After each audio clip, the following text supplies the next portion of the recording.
Hi, everyone. Welcome back to the Lighthouse Sessions. I'm really excited. I have my friend John with us today.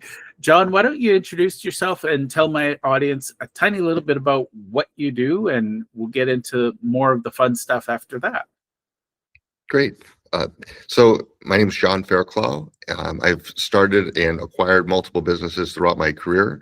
And the area that I'm focused on right now is this movement I've started, which is for 1 million people or 1 million entrepreneurs and business leaders to develop their own personal manifesto by 2030.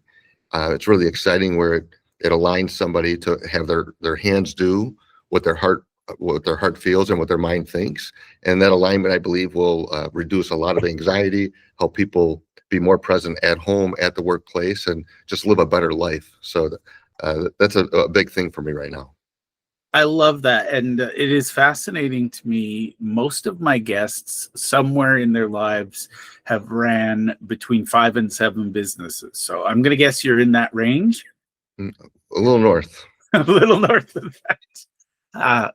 That is fantastic. So how did you get started in business? And then we'll get to where you are today, because I think knowing where you come from, there's this myth that most entrepreneurs had, the trust fund to get them started. And I'm going to guess you didn't come right from the trust fund babies, and through a lot of grit, you've built things yourself. Why would you think that? Yes, I grew up in extreme poverty, and I was, I went on my own to start a company more out of necessity. And so it was really cool. I worked for one of my uncles. I worked for a lot of different uncles, bounced around a bit. And then when I was 23, I started my first company, and I needed it to work just so I could eat. And so I was able to kind of go through, build that up, and organize it in a way that it scaled pretty quickly. Even though I didn't have any money, I didn't have any mentor, I didn't have any support. I just had that, hey, I must make this go. And I did not want to be broke again. And that was a big driver for me. And then from there, I built other companies that are similar. And then I worked on companies that were unrelated, did some consulting, all while I was still operating my business. But I loved it because it gave me a wide variety of challenges to work on. And that gave me some great experience that I was able to utilize in a lot of different situations. I love it. So for the record, I can sense a fellow entrepreneur a mile away. There's a quiet confidence. We know what worst case scenarios look like. And, the best of us have had those, do I make payroll or do I feed my kids this month? And most of us find a way to hustle harder or smarter. And between you and me, I really love that show. I think it was called Undercover Billionaire. And I believe that once you've gotten to a certain point in life, you can lose everything and you'll still get up tomorrow and find a way to get it back. I believe that's true. There's a lot of when 2008 came, it put a hole right in the side of our ship. I was in facility maintenance for retailers, so we know what happened to retailers. Yeah. I owned a bunch of real estate. We know what happened there. I did a ton of business with banks. I had to borrow a lot of money for for everything that we were doing and all that. And so the 3 worst parts of the economy were that was my life, my financial life. So definitely figuring out things through those hard times, created some great solutions that it really unlocked creativity and figuring out what's most important, and lessons like, sometimes people think bad times have come and then you kind of cut across the board equally. And that's what we did. Everybody took a 20% pay cut, for example. Yeah. But in hindsight, it was like, that's the wrong move.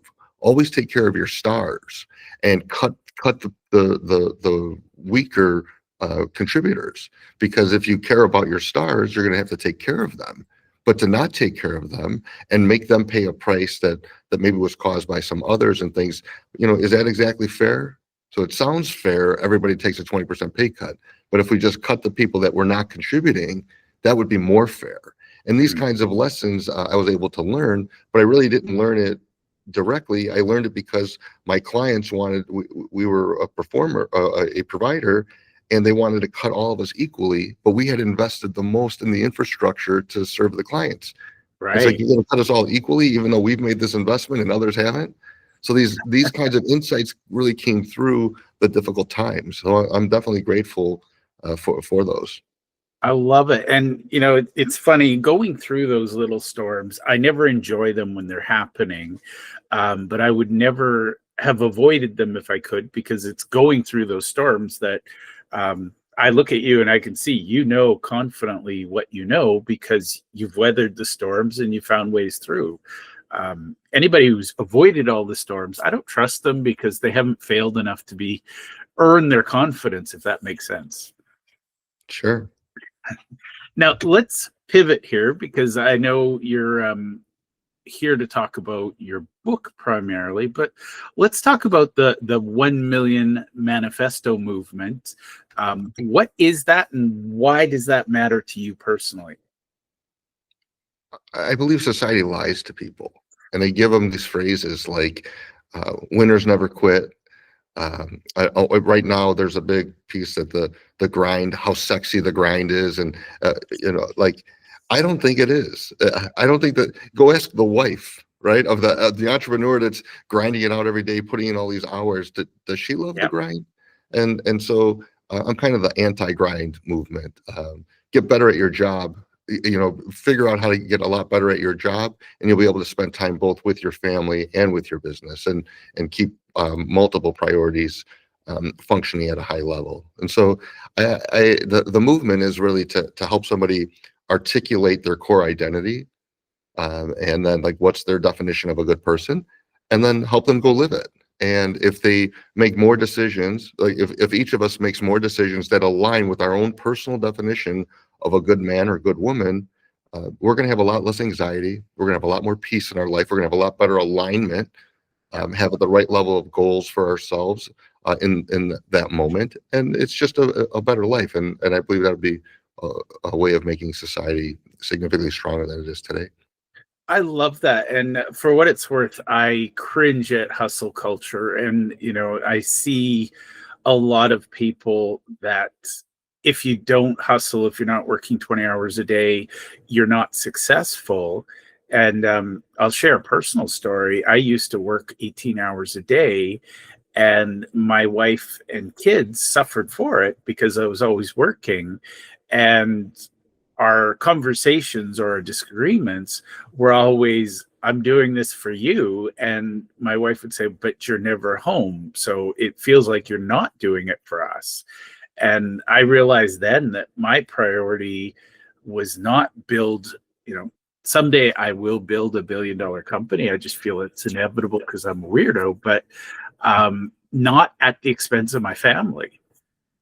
Right.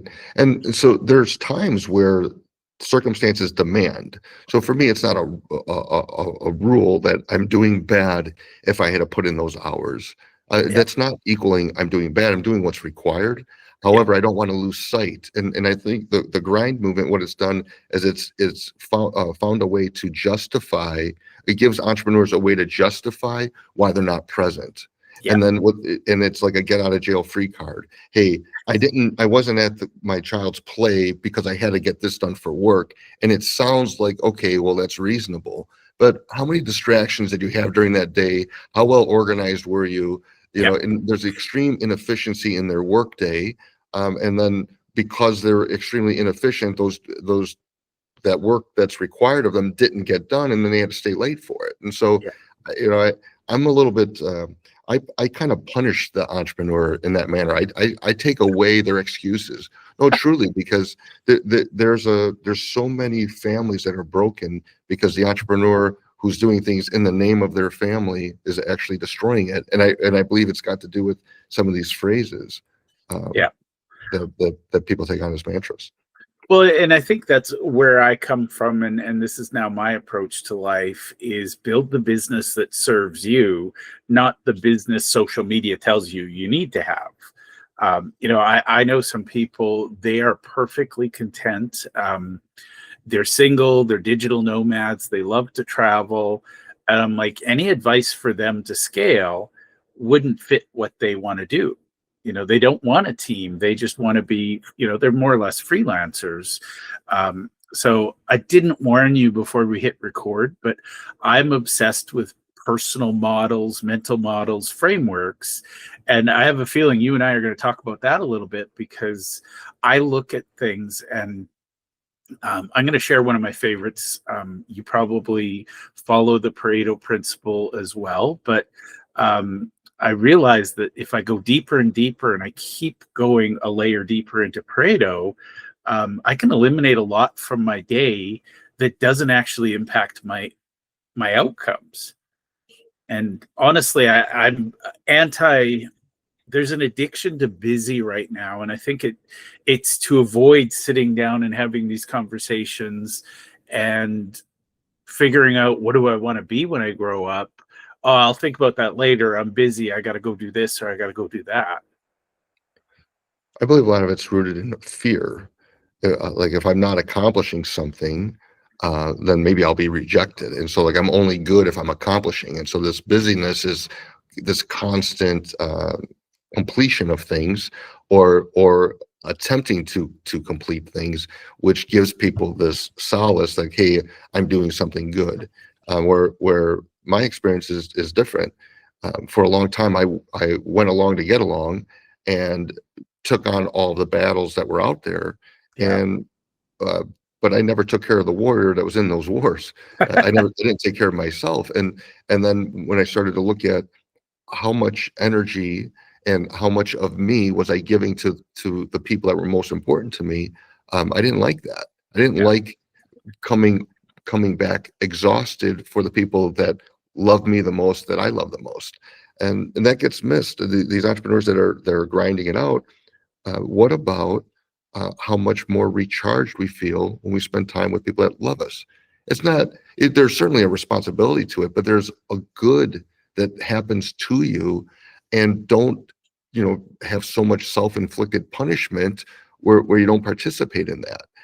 And so again, these are some of the concepts that are really important to me, and are part of I actually built a formal framework for like how to live that more peaceful life. It's a tool. It's not a playbook. It's a tool where someone creates their own plays that run to their strengths, their goals, their definition of a good person, and so on. I love that, and I'm smiling broadly because I love frameworks. And again, I'm autistic, so for me, simple frameworks make my life easier because I can set it and forget it. Now, I want to pull out. You said something about the warrior not taking care of themselves, and I think that's the world of entrepreneurs. We go out in the world and we fight these battles. And then all that comes home is sort of the bruised, battered shell. And our family gets us at our worst. We're cranky. We're short-tempered. Honestly, I love that concept, because one of the things I realized is I used to think it was selfish to do self-care. And believe it or not, actually, it was Bob Berg who gently guided me to the fact that it was selfish to not take care of myself, because if I wasn't taking care of myself, I wasn't bringing my best to the world. And really, it was about surviving, not thriving. And now I'm very focused. If my kids have a day off school, I play hooky from work and we hang out. If they want to play video games, we play video games. It's all about staying rooted in why I do what I do. I really like that. So let's talk about your framework, and I will have you tell us a little bit about your book as well.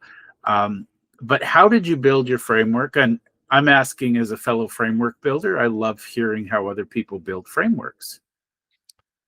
So when I wanted to help people identify their definition of a good person, or for me, a good man. So what's my definition of a good man?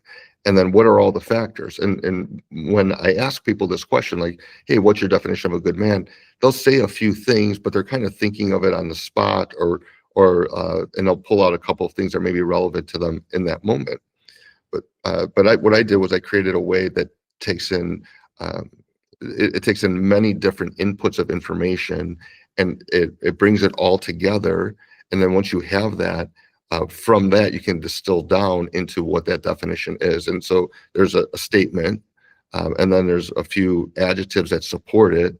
And then there's all the work that goes into it. So like your core values, your core virtues, uh, a story about someone that you admire, what independent personality assessments say, like like a Myers-Briggs and others, what compliments that you hear from other people, your favorite advice to give. There's just this incredible amount of data that you punch in, and then it's organized in a way that summarizes it into a statement, has these adjectives that support it, and then all the other ways of putting in emotion. And from there, it could be we bring it down to where there's like it turns into a warning label.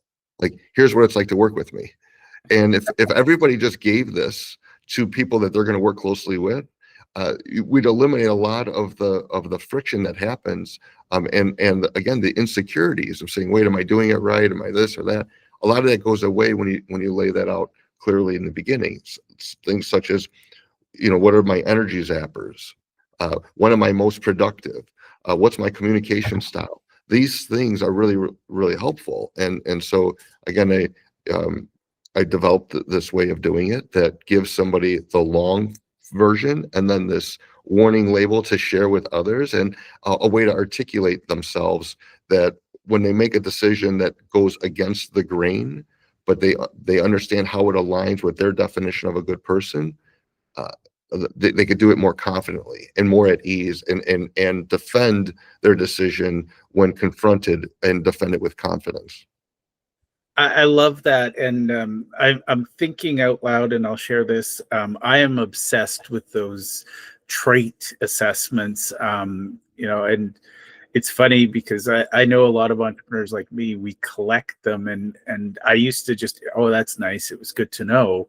But lately, the last couple of years, I've been going through DISC, Collier, Myers-Briggs, and effectively, I've been interrogating myself using, I built a custom AI model that helps me get this insight. Now, I'm capable and I like candid communication. Some days it's a little bit abrupt, but then it's like, okay, that's the lesson I needed to learn. But one of the things I'm obsessed with is, if I know who I am, and I'm going to misquote Sun Tzu on this, if you know yourself and you know your enemy, you will never fear the results of a battle because you've already won. I will take it as, if you know yourself and your friends. I know I used to be I was a people pleaser, and I will say I'm recovering. I think I've recovered, but there's always days you slide in. But the fascinating thing, John, is once I learned who I am and what my style is, I can now say to people, being autistic, I come across as blunt. And I'm not saying a little blunt. I'm saying, do you want the bloody nose version, or do you want the kick in the pants version? No kick in the pants, please. Yeah. There's really, now, if you need me to sugarcoat it, I'll sugarcoat it. But by learning how I communicate and recognizing that I value candor, and if I've got something embarrassing to be told, please just step up and tell me. But I also recognize not everybody wants that. And what I did was I overserved people because I didn't want them to feel disappointed, less than. And what I read was people being offended by my candor was, oh, I need to do more to help them. And now it's like, no, I just need to dial back the candor some days. Yeah. My favorite advice to give people is to be you. Yeah. And when you're being yourself, you're your strongest, best prepared for any situation. I definitely don't like to create issues, but I also know that my actions don't necessarily, even if my intention is good, doesn't mean it's going to land right. So yep. I spend a lot less time worrying about how I'm delivering things, and it takes a while for people to get used to, but then they start to rely on that directness. If we look at the world now around leadership, it's really highly manipulative. People are trying to get more followers, and so they'll say things to please those followers to get them behind them. And I like this push for authenticship. People know that if there's this challenge, I'm going to confront it head on. Now, that means if I'm going to do that, if that's my style, which it is, okay, what are some of the things that I need to be surrounded by? And so if you're going to be on my team, we got to remember my team, I'm able to pick. So I don't look for a diverse group of people and all that. Like, I think that's nonsense. If you want to accomplish a lot in business, it's not about having this diverse group of people around you. It's around having people that are fighting that same cause as you and that are all in on what you're trying to lead. And now when you're trying to solve something, bringing in experts with different points of view and all that, great. But most of business, very little of business is trying to solve. Most of it is around executing. And so I love just being myself. And I know there's a great phrase for me. If someone's going to work closely with me, they must give me the benefit of the doubt.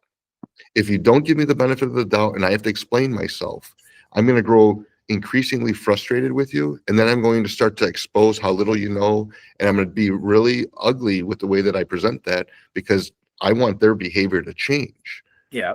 And so again, I know this is not the touchy-feely soft side, but it's important to know, like, this makes me distinctively me. I'm able to take on the status quo. I'm able to take on authority. I'm able to take these things on, and the world needs me to do that. I don't want to go along to get along. I want to innovate. I want to improve. I want to invent. I want to do these things. And for me to do it, I can't be passive in my approach to things. So hopefully I just showed some things that people would think are ugly and a shadow of me. And I'm telling you that is exactly me. And if that makes them turned off by me, all the better, because I'm not trying to be the right person for everyone. I just want to be right for the people that I'm supposed to be right for. Yeah. I'm going to share a quote. Dan Kennedy is one of my favorite marketers because he's just unapologetically Dan. He is a grouchy old guy and he calls it like it is. And once upon a time I read a quote and he said, if you haven't offended somebody by noon, you're not marketing hard enough. And the people pleaser in me, I went, oh my God, that's terrible. What's wrong with this man? And then I realized it's not necessarily mean. And I think a lot of people quote him saying how mean this is. But the reality is there are some people who are meant to work with you, some people who are meant to work elsewhere. And the quicker we figure out which bus people belong on, the happier everybody is. I agree. I was having a t-shirt designed for my boat. So everybody comes on my boat. I want them to have, like, the name of my boat is Limoncello. I make homemade limoncello, so I like to give them some of that. And I made up these t-shirts. And so the graphic designer that was working on it worked for a friend of mine, owned a marketing firm, and then he had a graphic designer. And so I had a picture of my two little dogs, or two little Shih Tzus, and their faces are a little bit different. And so I had it like on the chest, right? Yeah. My picture of my two puppies, and it looked like a bathing suit top. And underneath it, it said, "How do you like these puppies?" Right? So it's a joke. And if you're around like the boating culture, there's a lot of tongue-in-cheek, funny kind of things that get said. Well, this person, and then on the back of the shirt, it says, "Ask me how you get a free boat ride." Right? Now it's puppies. It's all a joke. Yeah. Well, the designer, and she was like in her like early 50s, and she was offended by it. Like, she's like, "I would never wear this shirt. Like, it's not for you. I'm not making, like, it's not for you." And she was offended by it. But then I show it to other people and they love it. And it's super funny. So if you're gonna if you're looking for a way to be offended, you're gonna find it. If you're looking for a fight, you're gonna find it. But what I love is that it's funny, it's clever, it's cute, it's dogs. It means something different if I'm wearing it and I'm walking the dogs versus a young woman wearing it. They mean different things versus an old man wearing it. So again, I'm not so worried about that. Like, everything is not for you. Everything is not for me. It's a big world out there. I love that. Now, I'll share, I'm very punny. I love sarcasm. I love wit. And one of my favorite things when I go somewhere is I love going to marinas and reading the boat names. They crack me up, and I'm Oh, like, yeah. if you make me laugh, you named your boat right. There was a few. It was, just I think Chicago. I seem to remember having a few favorites. But yeah, whenever I can, I love going to marinas and reading the boat names. So uh, I different saw. people. Oh yeah. Well, there's two that stick out. And if this wasn't a family show, I'd share them. But they're so fun. Well, here, a few boats down for me, the boat name was Martinis and Bikinis. Okay. So we know where he stands, right? Yeah. But another one is like a little play on words that like has a lot of sexual connotation. And there's two. One was kind of about men and one was about women. And like I look at it, I laugh. I want to cover my kids' eyes so they don't see it. But I gotta say, hey, that was pretty clever. That was Yeah. pretty clever. Yeah, I respect humor when it's clever. Now, if it's just crude to be crude, I don't admire that. But if you can make me laugh with something and make me think, it's like, ooh, that was good. Well played. So, Sure.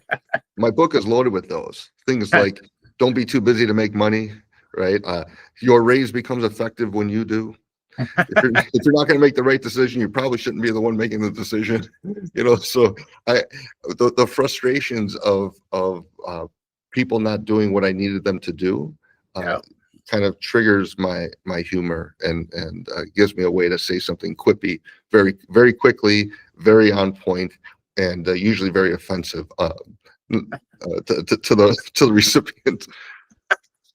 I love that. And for what it's worth, early in my career, I learned as a consultant, people wanted me to be blunt. They don't want to hear, oh, everything's great. They want to hear, our ship's got a hole in it and it's going down. We need to start bailing or do something. So yeah, there's a quiet calm. Like my style is where I'm direct, but I don't go in with a lot of times people question what I'm saying. They can't understand how I was able to come to that solution, and they think, well, you were never in this business, you don't know, or there's always some sort of justification around it. yeah. But really, I realized that I exposed them, and they don't like what they see in the mirror, and so they have that cognitive dissonance, Yeah. alive and well, and come up with some alternative reality, and so that's a real struggle that I have. Because I definitely see when I solve things, they're not so quick to install it. And Yeah. again, it goes back to that's why I need a team that's very well aligned with me. And if I have to convince them and persuade them that this is right, I'm dealing with the wrong people. Yeah. And honestly, that's when I'm in alignment with people, we can move heaven and earth. And, it's like every day is a new miracle. But when you're dragging somebody along, and what I recognized is I've done a lot of personal inner work. I know who I am. When I show up and say, hey, this is the way it's going to be, I'm not asking. I'm saying quietly, this is the way it's going to be. And if you don't like it, that's okay. But don't try to convince me that we need to slow down or stop because, it's going to make people feel uncomfortable. I get things done. That's my default setting is go hard until it's done. And then play hard when we finished. So that's cool. Mine is more around like I'm going to do something that works. Like I build solutions that work. That's what I do. And I optimize along the way. And so I'm going to be biased towards removing what's unnecessary, getting down to the heart of the matter, having a clear definition. And so there's a lot of entrepreneurs out there that don't really understand who their target customer is or who their target client is. And for one of my companies is a facilities maintenance business, and it provides facility maintenance all across the U.S., Canada, Guam, Puerto Rico, and we're on 1,000 job sites a day. So it's scaled. There's a lot to it. And when we're talking about what that company is looking for in its clients, we absolutely want to work for people who demand results. Yeah. If they demand results, there's just like a certain level of performance that's required, and I like that.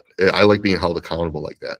The second part is that they have to crave partnership. If I'm going to invest a lot of time and effort to build something that's going to sustain and grow and like put that infrastructure in place, I need to be doing that with somebody who wants that partnership, who wants to go through and push the limits on things and figure out what works and what doesn't work. And that process requires grace on both sides. And if I don't have that healthy grace to lean on, that we are both trying to build this partnership, it's going to be a problem. And the last part of it is that they want to continuously get better. And that's going to tickle the side of me that wants to process the data, find the nuance, exploit it, make it even better, and just kind of keep ratcheting up the service level we give them. So if they demand results, that they crave partnership, and they want to get continuously better, that's specifically who I want to work with. And so I would just encourage all entrepreneurs out there to really know their customer and know what they want to work with. That group that I just described is not for everyone, but it is for me, and it is for my company. And I want to underline that. I can't tell you how many people I talk to, entrepreneurs, that give me a vague or fuzzy, oh, I serve everybody with skin. No, you don't. And I think it's, what I'm hearing from you is it's more about their beliefs that matter. Are they willing to be partners and so on? To me, that's huge, because you clearly know who you are. And by being clear on who you are and being yourself, you can be really clear on here's who we serve. And by definition, if you're clear on who you serve, everybody else doesn't matter. And then you can grow with that focus. Right. And that's the same thing with your time. Like, if I'm notorious for not returning texts. I probably have 280 unread texts. I won't even read them. Same thing on my email, probably 11,000 unread emails over the last couple of months. And people have an issue with it. Like, why?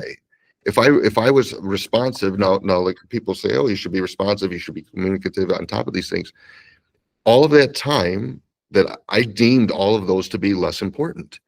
And that kept me free. I had not, free from the obligation to reply, and free to spend the time on the things that I deemed most important, the people that I deemed to be most important. So I will happily, I hope that at the end of my life, I've got thousands of unread messages, and I can look at that and smile and say, I spent that time with working on things I wanted to work on and spending time with people I want to spend that time with.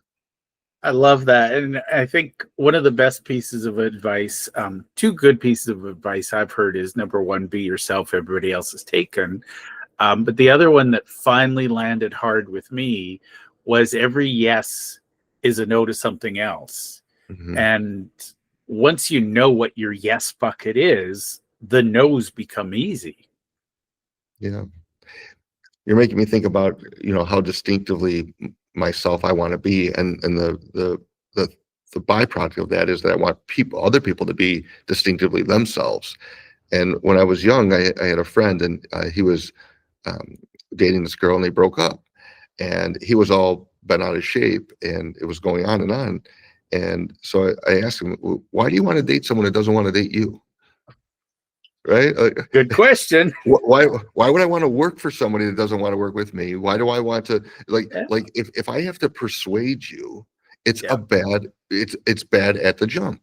I don't now, of course, you want to court somebody, you want to pursue them and all of that. So I'm not talking about that. But if the person doesn't want to work with you or any of that, or spend time with you, or engage, like whether it's they're the client, you're the client, whatever, like, why be a part of that? Why fight for that? And so my new most common statement that I'm making to people is, you don't need a permission slip to be yourself. And if you're in environments where you feel like you need it, you're probably in the wrong environment. Yeah. That, I think, is probably the best advice. I think we'll underline that for people watching the show, because I do believe a lot of entrepreneurs, we don't fit in neat little boxes that other people would like us to have. We're problem solvers. We're out on the frontier. We're out looking for things. But also there's times where we feel, oh, I have to slow down so my team can keep up. And it's like, I'd rather have a team that can keep up with me rather than me slowing down to handhold. Yeah. right? Be in the right environment, right? That where you can thrive. So I love it. That's what people that my slowdown, the speed bump for me is definitely having to convince and persuade people. It's frustrating, and it's like you end up feeling like you're a philosopher and you're trying to convince people of this new philosophy, and somehow now they're empowered, right? So I own the company, I'm paying them, they're on my team, and now I got to spend my time convincing them to do what I want to do. We've just completely dismantled the proper order, and Yeah. order and peace are synonyms. And so if I've disrupted the order, I've disrupted the peace of the business, and it's important for me to have things operate at a peaceful level. Every emotion, like I don't try to avoid an emotion, and this is a very important piece for me, is I I'm not trying to eliminate you being upset. You're going to be upset, you're going to be angry, you're going to be happy, you're going to be sad. Why don't we prepare ourselves for that, and be capable of enduring and getting through positively each emotion? I was arguing with someone the other day, and finally I said, hey, just because there's a storm outside doesn't mean that something's wrong with it. Just because there's a storm doesn't mean there's something wrong with the sky. Like the sky is not broken. We don't need to go fix it. It's Yeah. just a storm. It's raining. It's Yeah. okay. This too shall pass. And so I definitely, again, it takes a while for people to get accustomed to my flavor, but when they do, they usually end up very confident, and very much themselves, and able to move freely rather than fearfully. Well, and if I may, I'm very, very empathetic. I can read other people well. Uh, you're genuinely you, which gives you a quiet confidence. I think you'll probably hear, and I'm going to guess because I hear this all the time. Oh, you're mean, you're abrupt, you're impatient. It's like, no, I just set high standards, and if you don't want to set those high standards for yourself, we clearly don't need to be in the same room together. Sure. I usually get handsome when people say, we start with that, and I agree with them, and then be smart. And I say, well, that too, we're on the same page. And, once they think I'm smart and handsome, we're good to go. We're going to be friends going forward, right? Exactly. Just don't forget that. I They're haven't. either in love or they just don't know it yet, Jeff. I love it. I haven't asked the hard question yet. What is your personal manifesto? Well, so my definition of a good man, in just one sentence, is that he's honorable. Oh, He's himself, and he's honorable. And so, and then there's a lot of things that support that. I'll just highlight one around forgiveness. I believe like a good man is slow to anger and quick to forgive. I'm Catholic, and I believe, and I've studied Catholicism. I've had a spiritual director for over 10 years that I meet with regularly, and a lot of the things that are people view as being Catholic really aren't. There's a lot of, like, the problem with Catholicism is the Catholics. Like there's a lot of people that don't really know what it really stands for in that, and the word Catholic means universal. yeah. And it's supposed to be, open arms for people, even the people that are not of Christian faith. It's like all religions, everything that's good in the world comes from God. And then so you can appreciate the good in everything else, and you don't have to focus in on the bad. And so that it's a very freeing way of going about things. And so the teaching is that we will be forgiven the way we forgive. Well, I want to be forgiven of everything I've done wrong, that I've done willingly, willfully, knowingly. I want to be forgiven for the things that I did wrong that I don't know that I did wrong. Like, I want to be forgiven for everything. And you know what? If I can facilitate that, I believe I was given a gift to forgive. I can't be unhappy that I've been given situations that require a lot of forgiveness. I had a friend steal over $200,000. It's a real issue, but I went through it. I endured it. I like to say my heart rate went from 59 to 60, right back down to 59.